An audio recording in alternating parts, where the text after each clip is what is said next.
Hey folks, it's Andrew Kilpatrick, and this is part 3 of my series about MIDI.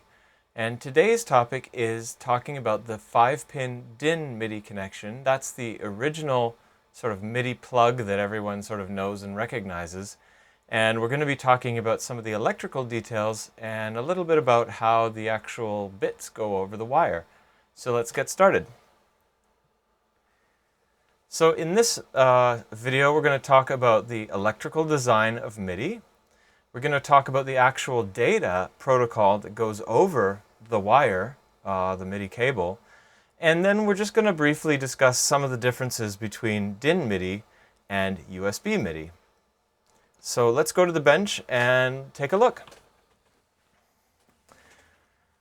So the DIN MIDI protocol is sort of the de facto standard for MIDI. MIDI, as we talked about in the first video, can be sent over all kinds of different types of connections, but this sort of the traditional 5-pin cable is still the sort of the standard by which everything else kind of has branched off and putting MIDI over USB and network interfaces and things like that. But this is where it all began, and the protocol that's actually used is the same no matter what you're sending MIDI over.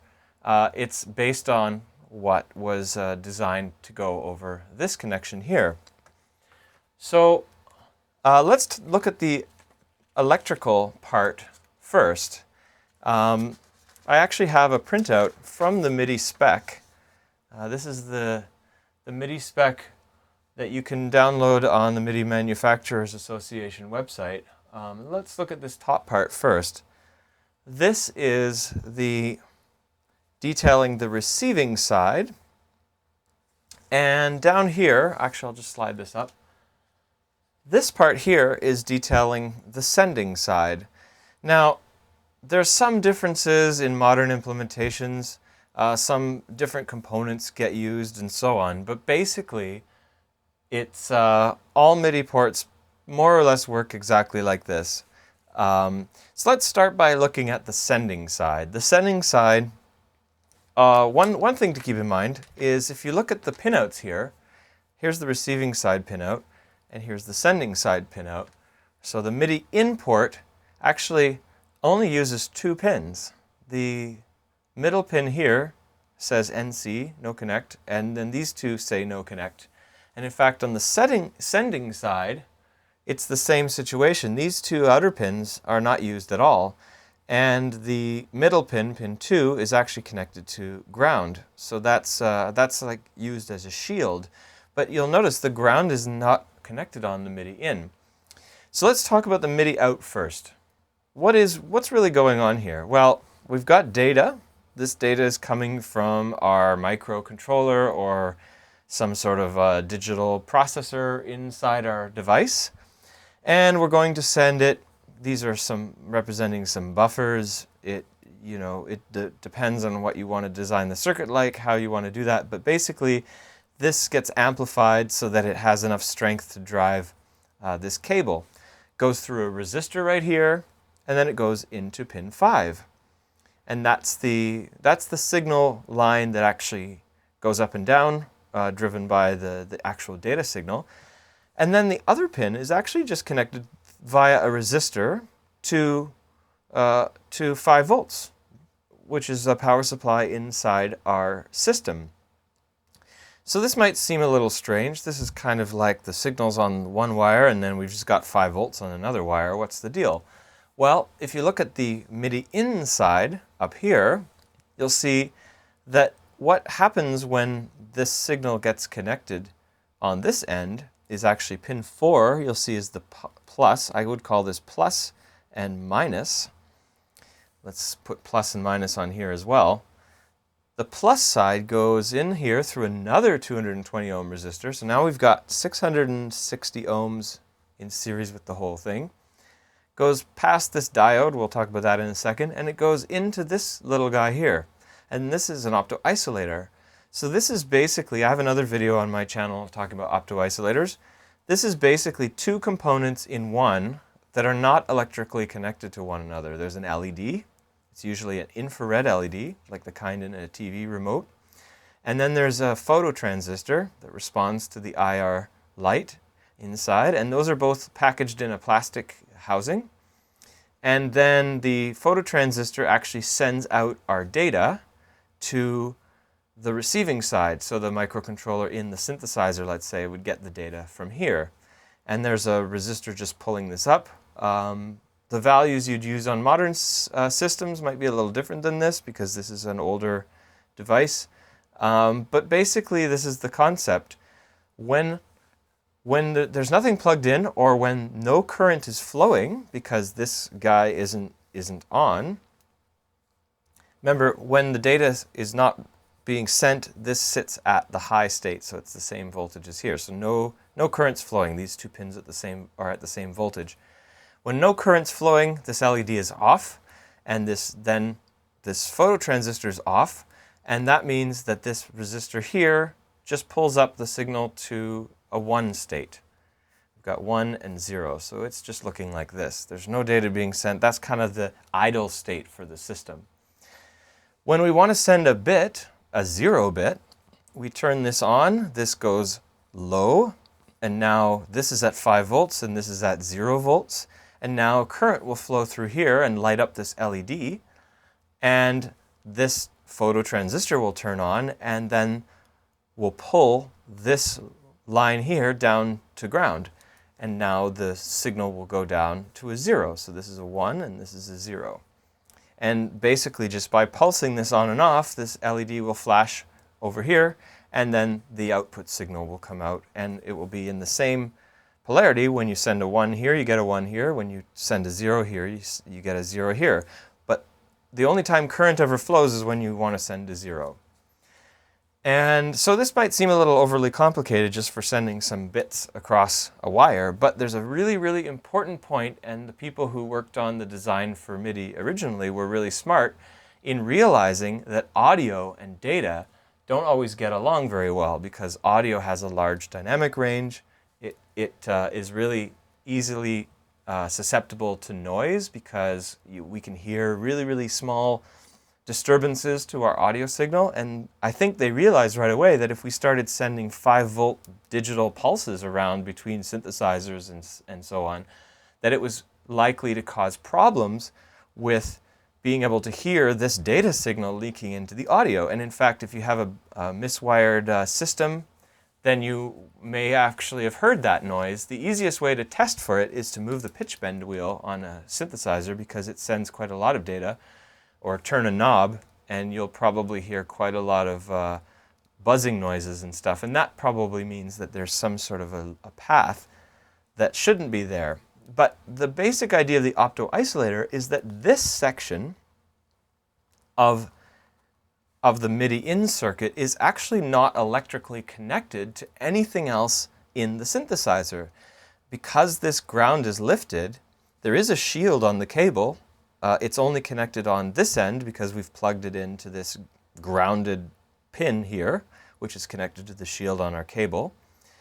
But on this end, it's just lifted. So the normal terminology for this would be called a telescoping ground or something like that, where basically we just ground it, shield it from this end. It's not really as good as a ground connected on both ends, but it solves this problem that current flowing in this side will never flow. This is the rest of our synthesizer here.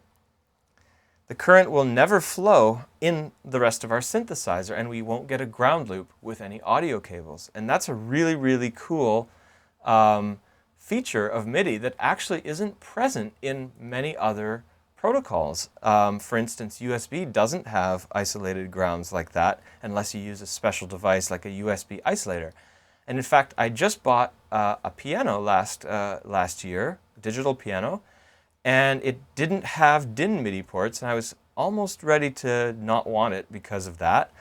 And I thought, well, you know, USB MIDI, it's the future, whatever. So I bought it. As soon as I plugged it into my mixer and then plugged it into my computer, I got a ground loop, which could only be solved by either using an isolation transformer on the audio, which I didn't have and didn't really want to get into, or a USB isolator that does something similar to this, where it electrically disconnects the two sides. And I ended up going with the USB isolator, which actually worked.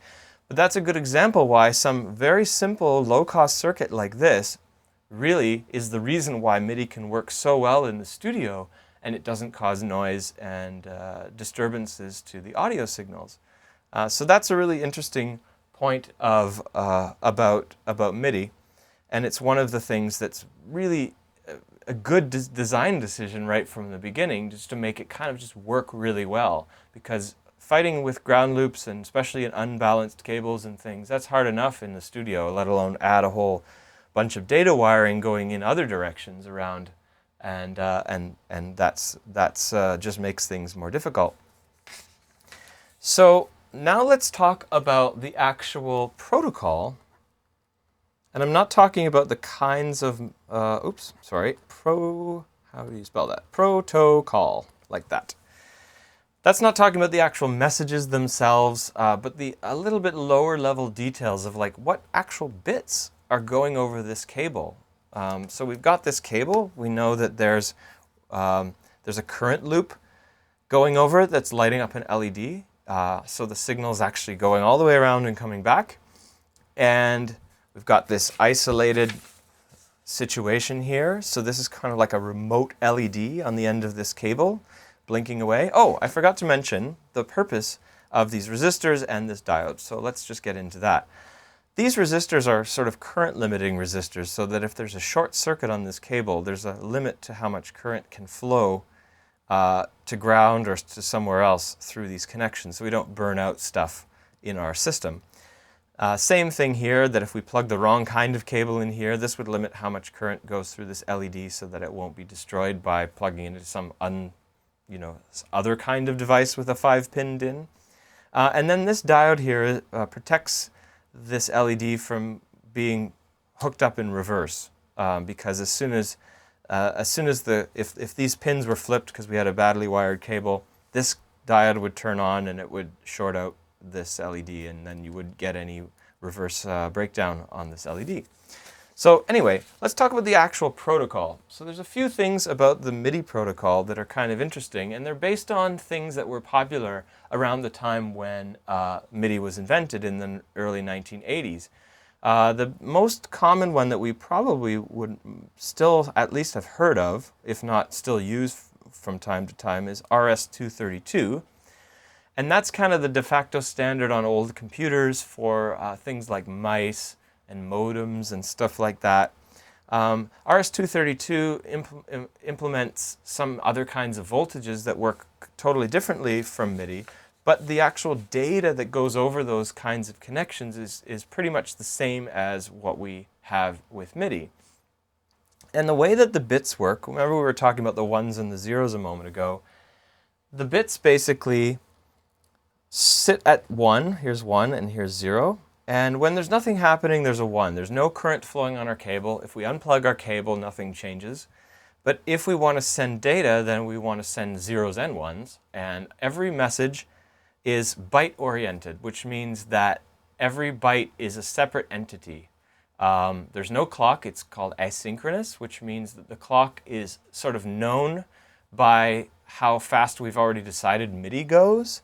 So MIDI goes at 31.25 kilobits per second, about the speed of a dial-up modem, basically. And that's as fast as it ever got, and it still works fine. There's some things called turbo MIDI Electron uses to send MIDI faster, but basically standard MIDI is this speed. And if you want to figure out how fast things can actually go over the wire at that speed, every 10 bits basically equals a byte, because we know a byte has 8 bits, but there's some other bits that are needed. So when we want to send a message, let's say we would divide this up into 10 parts. So let's call them like this. So we have S, this is our start bit, this is always 0. This is how we know that there's a new byte coming in.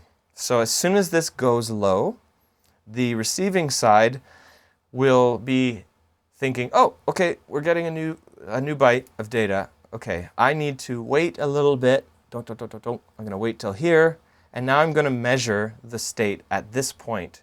and at this point, and at this point, so that we can have time for the edges to go up and down, and we make a accurate measurement in the middle of the bit, and that's basically how it works. So it's like, oh, 0, okay, I got a start bit, this is cool.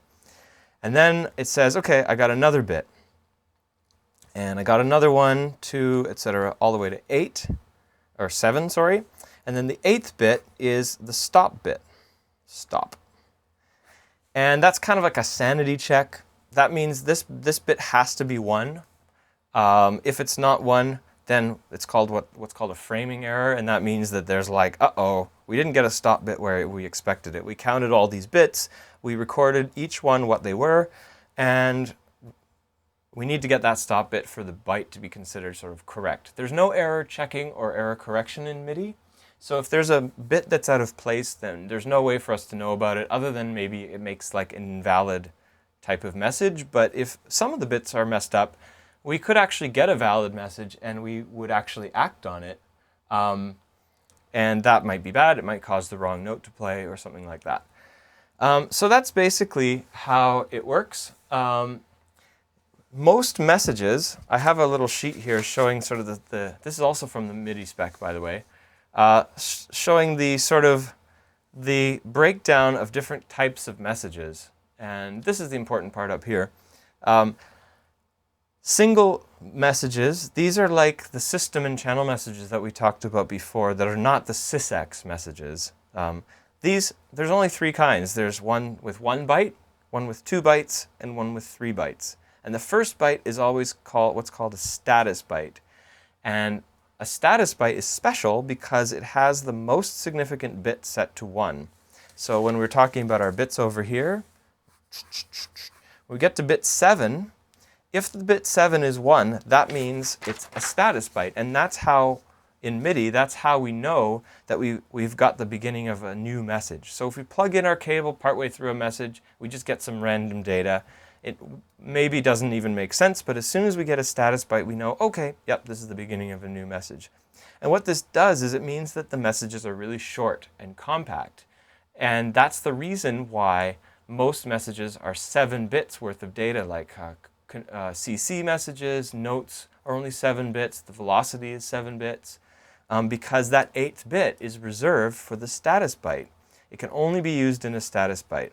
And all the rest of the data is designed in such a way that it fits within the remaining 7 bits. And we'll get into the more details on what these are later and how they work in each kind of message. But basically, that's the structure of the MIDI. And then there's one more part that I want to cover in this video, which is a common thing that people sort of discuss, the difference between USB and DIN MIDI. The sort of the 5-pin MIDI. So USB versus DIN. And this is in relation to the low-level stuff that we're talking about today. And there's a few things that are interesting about MIDI that make it, I think, in some ways better than USB, in that messages can be sent anytime. The sending side, the MIDI out port, that system decides when it will send data. It can send it anytime. Now, it's not very fast, but it can send data whenever it wants. And the receiving side has to be ready to get that received message anytime it wants, or anytime it's received as well. So DIN MIDI, and we've said it's asynchronous in terms of the way that the actual bits come out, but it's asynchronous also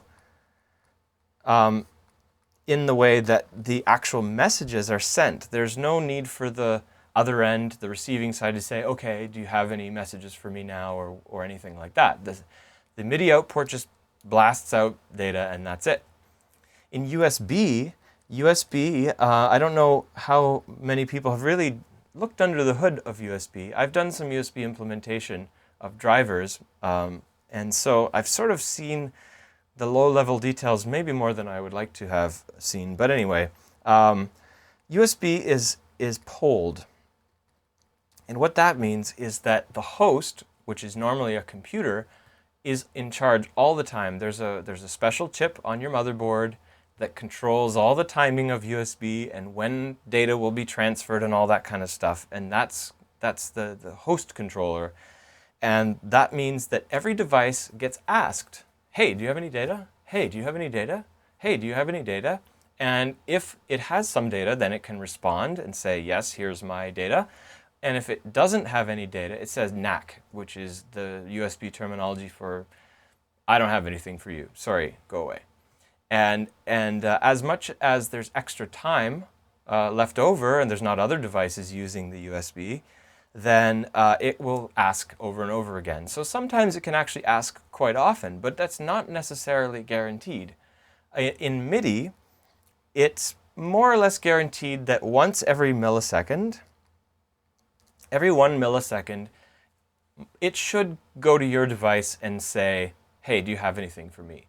But a lot of this kind of stuff in USB, because of the way MIDI works, and MIDI, what kind of USB device a MIDI device is, it won't necessarily go that often. So there could be, let's say there's a lot of stuff happening on the USB. You've got a hub with a bunch of stuff plugged into it. Audio devices work differently. They have reserved bandwidth that's given to them so that they can stream without hiccups and clicks and pops. But MIDI doesn't work that way, and that means that if there's no time, there's no extra bandwidth on the bus, sorry, your message will just have to wait till next time. And when it comes around and it says, oh, do you have any data for me now? Maybe there's some data that had been building up in a buffer, and then that will all get sent. Now, the good thing is USB goes faster than DIN MIDI. So every 1 millisecond, it can have a chance to send up to 64 bytes of data, whereas in DIN MIDI, based on the baud rate, we can only send around 3 bytes. So, there is more data bandwidth available, but USB can also carry up to 16 MIDI cables over the same connection.